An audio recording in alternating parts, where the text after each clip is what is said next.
Buen día, maestros. Somos el grupo de ingeniería de la Universidad CNCI. Les vamos a presentar la evaluación global modular de este mes. ¿Qué tal, profesores? Mi nombre es David García Reyes. En este módulo les vamos a presentar los temas que vimos en las materias de cálculo integral y electricidad de magnetismo. Uno de los temas que vimos en electricidad de magnetismo fue cómo calcular la resistencia en un circuito, ya sea en serie o paralelo, y cómo funciona un capacitor. Ya mis compañeros les irán haciendo mención de cómo se efectúa este método de una manera en cálculo. Hola, mi nombre es Ana María. Voy a hablar de lo que se trata en la corriente eléctrica. Se define como el flujo de carga eléctrica por unidad de tiempo que pasa por una región en un espacio o una dirección. ¿Qué tal? Buenas tardes, mi nombre es Cosme Hernández Valerio. A continuación les voy a explicar en palabras simples la ley de Coulomb. Bueno, la ley de Coulomb dice cómo calcular la fuerza de atracción entre dos cuerpos cargados eléctricamente que tienen cierta distancia entre ellos. A continuación les voy a explicar un ejemplo, lo que es la ley de Coulomb.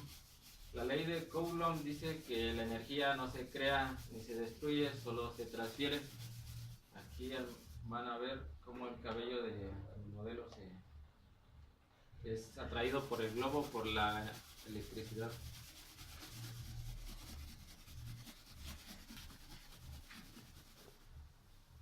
A ver, este otro ejemplo de la pared y el globo. Y esa es básicamente la ley de Coulomb. Hola, mi nombre es Daniela Laguna Costa. Como anteriormente vimos lo del globo, se pegó por la carga que traía a la pared. Lo que vimos fue que el cabello se pegó al globo, que fue una carga electrostática, donde el globo trae una carga de fuerza, y mi cabello trae otra carga de fuerza. Cuando el cabello se pega al globo es porque trae una carga positiva y una carga negativa, que es una fuerza de atracción. En sentido contrario, es dos fuerzas iguales, es una fuerza de repulsión. Cuando una carga positiva y una carga negativa, existe una fuerza de atracción. En sentido contrario, sería una fuerza de repulsión. En este esquema vamos a ver que Q1 y Q2 tienen fuerzas positivas. Q3 es fuerza negativa. En este caso, Q1 y Q2 son átomos y energías fijas. Q3 es fuerza y átomo móvil, lo cual trae una dirección con la fuerza hacia abajo, en el eje X y Y. Cuando una carga positiva y una carga negativa se atraen, siempre los protones salen y los electrones se quedan. A mí me tocó hablarles sobre la ley de Ohm. La ley de Ohm nos basamos en un triángulo donde tenemos voltios, intensidad y resistencia. Este se le llama la fórmula general de Ohms, ya que con ella lo que podemos obtener es la intensidad de una fuerza. Un ejemplo muy claro es el de una llave con una manguera gruesa y una delgada, donde el voltaje sería la fuerza con la que el agua sale de la tubería. La corriente sería con la velocidad con la que viaja el agua a través de la manguera gruesa.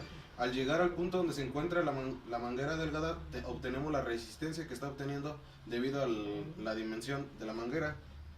Ese es un ejemplo muy claro. Otro donde podemos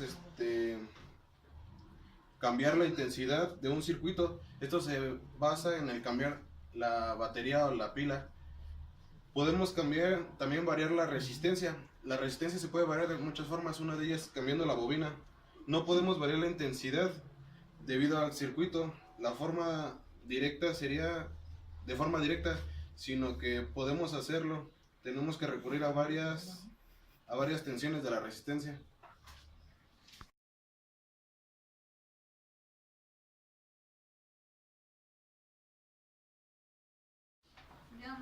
Yo les voy a presentar la ley de Watt, que se representa con un pequeño triángulo que es potencia, intensidad y voltaje.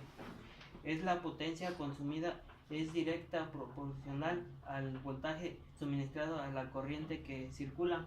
Para eso se puso un pequeño ejemplo, que es calcular la potencia de un motor eléctrico que tiene una alimentación de 120 volts y una corriente de 3.5 amperes.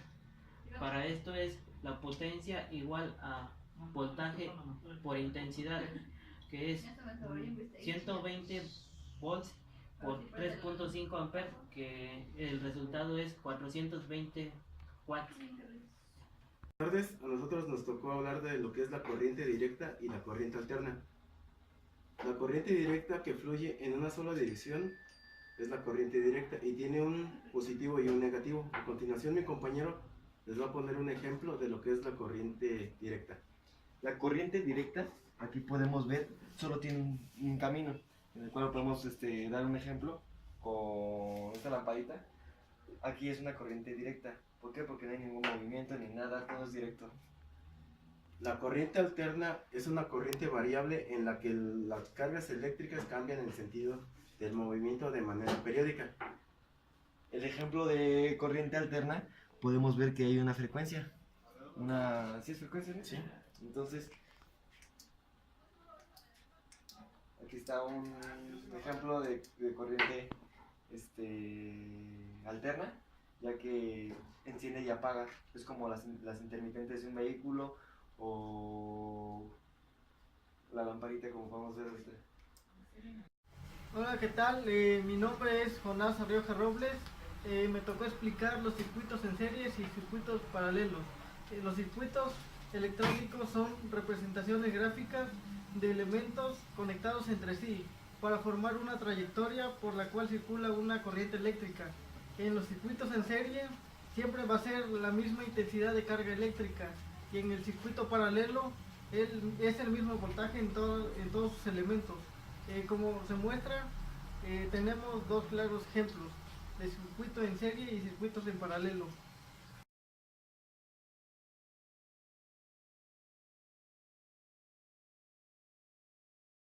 Soy Efraín, yo les voy a hablar acerca de los condensadores. Un condensador eléctrico es un dispositivo pasivo utilizado principalmente en la electricidad y en la electrónica para almacenar energía en un campo eléctrico.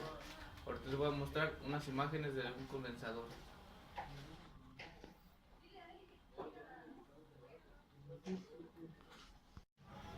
Cálculo integral es una rama de las matemáticas en el proceso de integración. Es muy común para la ingeniería y en las ciencias.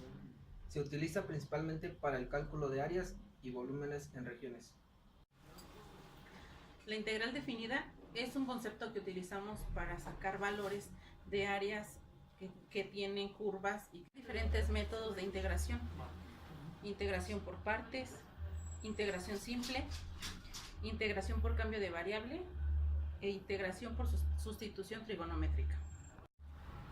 Buen día, mi nombre es Gilberto Montoya y vamos a explicar un poco lo de integración por partes de una integral.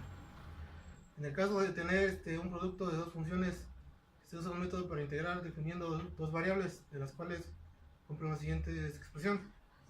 La integral de u por la derivada de v es igual por u por v menos la integral de v por la derivada de u.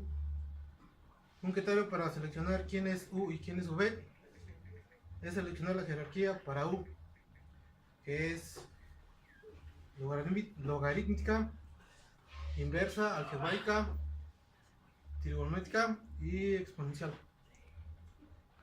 Muy buenas tardes, mi nombre es Juan Carlos Arias Bautista, soy estudiante de la carrera de Ingeniería Industrial y de Sistemas del CNSI San Juan del Río. Mi matrícula es UBB30964. Les voy a explicar acerca un poco del ejercicio de las aplicaciones de las integrales mediante un cambio de variable o una integración simple.